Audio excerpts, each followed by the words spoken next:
तो दोस्तों आज हम फिर से आपके लिए लेकर आए हैं देश दुनिया की सभी ताज़ा बड़ी खबरें। फटाफट एक एक कर विस्तार से आज आपको बताएंगे, तो वीडियो को अंत तक जरूर देखें। दोस्तों पहली खबर में आपको बता दें कि कर्नाटक में होना चाहिए मुस्लिम डिप्टी सीएम, सुन्नी वक्फ बोर्ड ने कांग्रेस से की मांग, भाजपा के लिए झटका। वहीं आपको बताएंगे दोस्तों की बिहार पुलिस धीरेन्द्र शास्त्री पर लगा सकती है जुर्माना, बिना सीट बेल्ट लगाए चलाई थी गाड़ी। वहीं आपको बताएंगे दोस्तों की बाबरी मस्जिद का केस लड़ने वाले वकील जफरन जिलानी का निधन। वहीं आपको बताएंगे दोस्तों कि पाकिस्तान से आए 28 हिंदुओं के घरों पर डीएम टीना डाबी ने चलवाया बुलडोजर, विरोध में उतरे हिंदूवादी संगठन।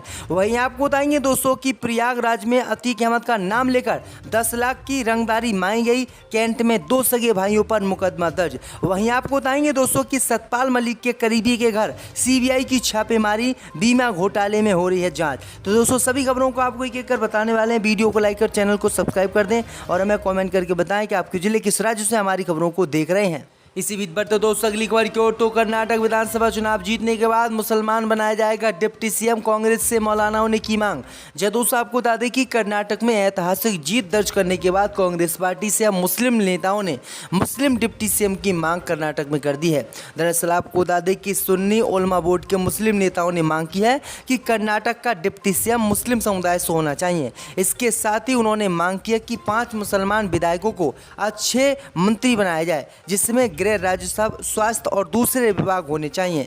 वक्फ बोर्ड के चेयरमैन सादी साफी ने कहा कि हमने चुनाव के पहले ही कहा था कि डिप्टी सीएम मुस्लिम होना चाहिए और हमें 30 सीटें दी जाए। हमको 15 सीटें मिली और 9 मुसलमान उम्मीदवार कर्नाटक विधानसभा चुनाव में जीत कर आए हैं। 72 विधानसभाओं में कांग्रेस केवल मुसलमानों की वजह से ही जीती है, इसलिए मुसलमानों ने एक तरफा कांग्रेस पार्टी को वोट दिया है। इसलिए कांग्रेस पार्टी को मुसलमान को ही डिप्टी सीएम बनाया जाना चाहिए, चाहे वो सीएम किसी को बना दे, लेकिन डिप्टी सीएम मुस्लिम समुदाय से बनाए कांग्रेस पार्टी। अब देखते हैं कि कांग्रेस पार्टी मुस्लिम को डिप्टी सीएम बनाती है या फिर नहीं। इसी बीच पर तो दोस्तों अगली खबर की ओर, तो बिहार पुलिस धीरेन्द्र शास्त्री पर लगाएगी जुर्माना।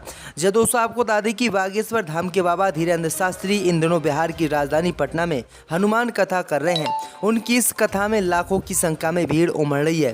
पंडाल में बढ़ती भीड़ की वजह से धीरेन्द्र शास्त्री को अपना दिव्य दरबार कैंसिल करना पड़ रहा है। आज हनुमान कथा का चौथा दिन है, लेकिन इसी बीच धीरेन्द्र शास्त्री के लिए एक बुरी खबर आई है। मीडिया रिपोर्ट की माने तो बागेश्वर धाम के बाबा धीरेन्द्र शास्त्री पर बिहार पुलिस कार्रवाई कर सकती है। धीरेन्द्र शास्त्री और बीजेपी सांसद मनोज तिवारी पर ट्रैफिक नियमों को तोड़ने का आरोप है। आपको बता दें कि पटना एयरपोर्ट पर पहुंचे बाबा धीरेन्द्र शास्त्री जब अपने होटल के लिए रवाना हुए, तब उन्होंने गाड़ी में सीट बेल्ट नहीं लगाई थी। इस गाड़ी को बीजेपी सांसद मनोज तिवारी चला रहे थे। पटना पुलिस मामले की जाँच कर रही है। गाड़ी में बैठे धीरेन्द्र शास्त्री जब पनासा होटल के लिए जा रहे थे, तब उन्होंने सीट बेल्ट नहीं पहना हुआ था। मीडिया रिपोर्ट की माने तो इस गाड़ी को ड्राइव करने वाले मशहूर भोजपुरी गायक मनोज तिवारी खुद बिना सीट बेल्ट के धीरेन्द्र शास्त्री को होटल ले गए। वहीं आपको बता दें कि अब इन दोनों पर ही जुर्माना लगाया जाएगा। इसी बीच पर तो दोस्तों अगली खबर की ओर, तो बाबरी मस्जिद का केस लड़ने वाले नेता जफर जिलानी का निधन। दोस्तों आपको बता दें कि अयोध्या बाबरी मस्जिद का केस लड़ने वाले वकील जफर जिलानी का आज निधन हो गया है। आपको बता दें कि जफर जिलानी मुस्लिम पर्सनल लॉ बोर्ड के मेंबर रहे हैं। इसके अलावा बाबरी मस्जिद एक्शन कमेटी के अध्यक्ष और यूपी के अपर महाधिवक्ता रह चुके हैं। वह लंबे समय से बीमार चल रहे थे। 2 साल पहले जिलानी को ब्रेन हेमरेज हुआ था। इंडियन एक्सप्रेस की रिपोर्ट के मुताबिक मई 2021 में पैर फिसलने की वजह से वो गिर गए थे, जिसके बाद उनके सिर में चोट लगी थी। तब उन्हें वेदांता अस्पताल के आईसीयू में भर्ती करवाया गया था।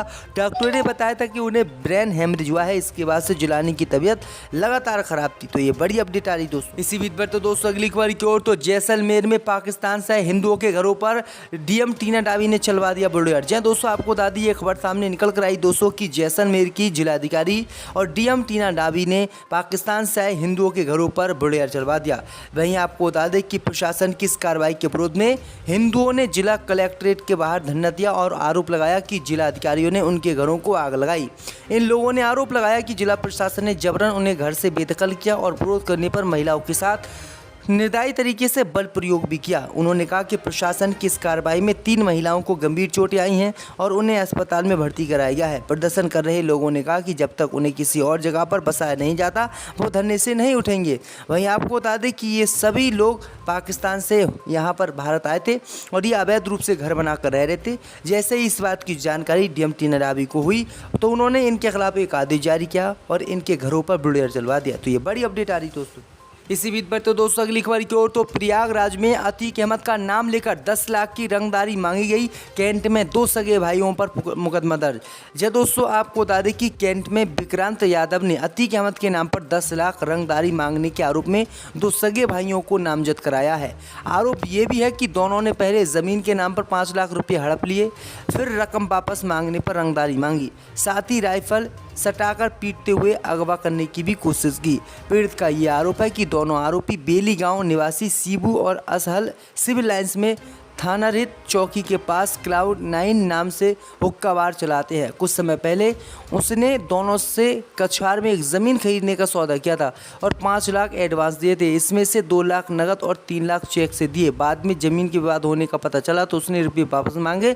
आरोप है कि इस पर अतीक अहमद का नाम लेकर उसे धमकाया गया। फिर अक्टूबर 2022 में धोबी घाट के पास स्थित अपने हुक्का बार के सामने रुपये वापस करने के बहाने बुलाया और राइफल सटाकर मारपीट की। 10 लाख की रंगदारी मांगी, कार में अगवा करने की कोशिश की। स्थानीय लोगों की मदद से किसी तरह वह बच गया।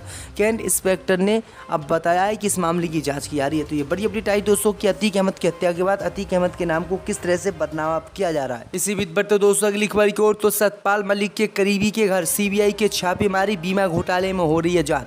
यह दोस्तों आपको बता दें कि जम्मू कश्मीर के कथित बीमा घोटाले में सीबीआई ने बुधवार को कई ठिकानों पर छापेमारी की। इस मामले में सीबीआई ने एक ऐसे शख्स के घर पर भी छापेमारी की जिसे पूर्व राज्यपाल सतपाल मलिक का पूर्व सहयोगी बताया जा रहा है। इसी मामले में सीबीआई ने 28 अप्रैल को सतपाल मलिक से पूछताछ भी की थी। अक्टूबर 2022 में भी सतपाल मलिक के बयान दर्ज कराए गए थे। सीबीआई ने जम्मू कश्मीर और दिल्ली में 9 जगहों पर छापेमारी की। रिपोर्ट के मुताबिक आपको बता दें कि सतपाल मलिक के पूर्व मीडिया सलाहकार के घर भी छापेमारी की गई है। दरअसल आपको बता दें कि सतपाल मलिक ने प्रधानमंत्री मोदी सहित आरएसएस के खिलाफ बयान दिया था और भ्रष्टाचार के आरोप इन दोनों ही पार्टियों पर लगाए थे, जिसके बाद सतपाल मलिक को लगातार सीबीआई द्वारा परेशान किया जा रहा है। अगर शिवपाल जी गठबंधन नहीं करना चाहते हैं तो चुनाव लड़ लें वो अकेले, हम कब मना कर रहे हैं। पर समाजवादी पार्टी करना चाहती है शिवपाल सिंह यादव।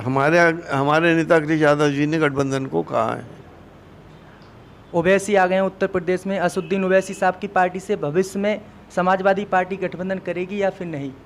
नहीं, कोई गठबंधन नहीं होगा।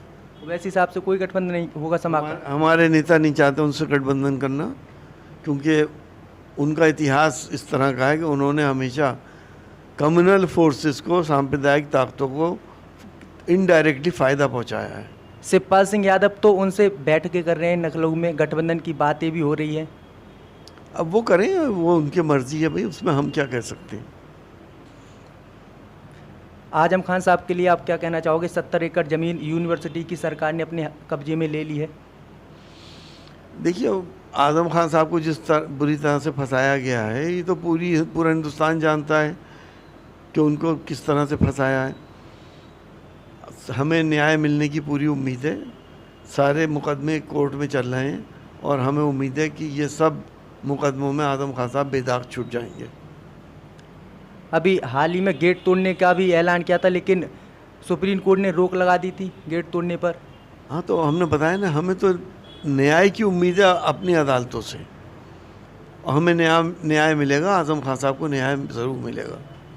उत्तर प्रदेश में जब कोरोना की दूसरी लहर आई थी तब लोगों को जलाने के लिए लकड़ी पैदा नहीं हुई थी। लोगों के सब जो है नदियों में बह रहे थे, नदियों के किनारे जो है सबों को दफनाया गया था। क्या इससे समाजवादी पार्टी को फ़ायदा उत्तर प्रदेश चुनाव में होगा या फिर कोई फ़ायदा नहीं है? देखिए, हम लाशों पे सियासत नहीं करते हैं, ये बीजेपी करती है।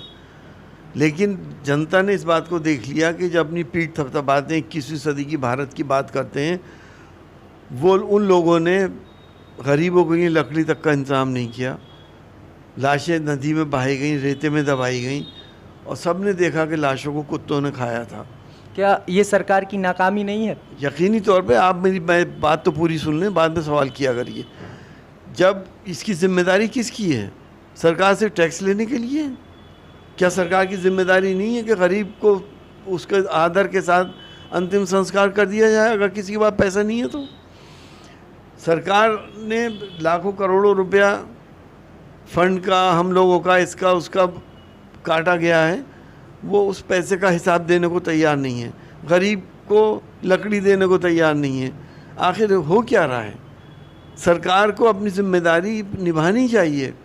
इसकी पूरी जिम्मेदारी सरकार की थी, लेकिन ऐसा नहीं हुआ। हमें कहते हुए शर्म आती है कि हमारे भारत में ऐसे हालात भी गुजरे जहाँ बेटे को बाप ने नदियों में बहाया हो और कुत्तों ने उसके सामने खाया हो। अभी जो सरकार ने, उत्तर प्रदेश की जो योगी सरकार है, उन्होंने एक ऐड छपवाया था, उसमें एक फ़ोटो जो है बंगाल के हाईवे का लगा दिया था, दूसरी फ़ोटो अमेरिका की एक कंपनी की लगा दी थी। तो क्या सरकार वास्तव में उत्तर प्रदेश में विकास नहीं किया है या फिर विकास के नाम पर लोगों को धोखा दे रही है? विकास किया होता तो उसकी फ़ोटो लगाते। वो तो ये समझ रहे हैं, बेवकूफ़ लोग हैं, भोले भाले लोगों को बेवकूफ़ समझ रहे हैं।